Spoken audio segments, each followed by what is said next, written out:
Hello భయ్, ఆంధ్రాలో ఉన్నాడు. సో వీడియోస్ అయితే లేట్ అయినాయి అనమాట రావడము, కానీ వస్తాం మాత్రం పక్కా. సో నాకు తెలిసి ఈ వీడియోలో మనం ఏం చేస్తాం మీకు ఆల్మోస్ట్ అర్థమయ్యే ఉంటుంది. మన ఛానల్ ఎవరైనా సబ్స్క్రైబ్ చేసుకోవాలంటే ప్లీజ్ సబ్స్క్రైబ్ అయితే చేసుకొని చూడండి. ఇలాంటి వీడియో వచ్చేసి మనం ఈ సాయిల్ మాయిశ్చర్ సెన్సార్ ని, ఈ ఆర్డినో బోర్డ్ ని యూజ్ చేసి అయితే ఒక ఫార్మర్ కి సంబంధించిన ఒక ప్రాజెక్ట్ అయితే చేద్దాము.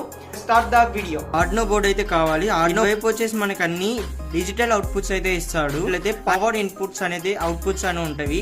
అండ్ నెక్స్ట్ అనలాగ్ ఇన్పుట్స్ అన్నమాట. మనకి గ్రౌండ్ డిఓ అండ్ ఏఓ అయితే ఉంటది. డిఓ అంటే డిజిటల్ అవుట్పుట్ అండ్ ఏఓ అంటే అనలాగ్ అవుట్పుట్ అనమాట. ఇక్కడ ఆర్డినో బోర్డ్ లో చూసినట్లయితే A0 అనేది కనపడుతుంది. ఇక్కడ ఏఓకి A0 కి అయితే కనెక్ట్ చేసేద్దాం. అండ్ ఇక్కడ VCC గ్రౌండ్ ని నేను ఇక్కడ ఆర్డినో బోర్డ్ లో ఉన్న 5V గ్రౌండ్ కి అయితే కనెక్ట్ చేస్తున్నాను. డేటా కేబుల్ అయితే తీసుకుందాము. డేటా కేబుల్ తీసుకొని ఆర్డినో బోర్డ్ నేనైతే కోడింగ్ అయితే ఎక్కియాలి. సో ఫైనల్ గా సర్క్యూట్ అయితే అయిపోయింది. ఇక్కడ జనరల్ అని 13 ఉంది కదా, సో దానికైతే ఒక ఎల్ఈడిని అయితే కనెక్ట్ చేస్తున్నాను. సో దీని అయితే ఒకసారి చెక్ చేద్దాము. ఎప్పుడైతే ఇక్కడ వాటర్ ఉంటాయో, వాటర్ ఉన్నంత వరకు ఎల్ఈడి అయితే వెలుగుతుంది. వాటర్ ఎప్పుడైతే అయిపోతాయో ఆటోమేటిక్గా ఎల్ఈడి ఆఫ్ అయిపోద్ది.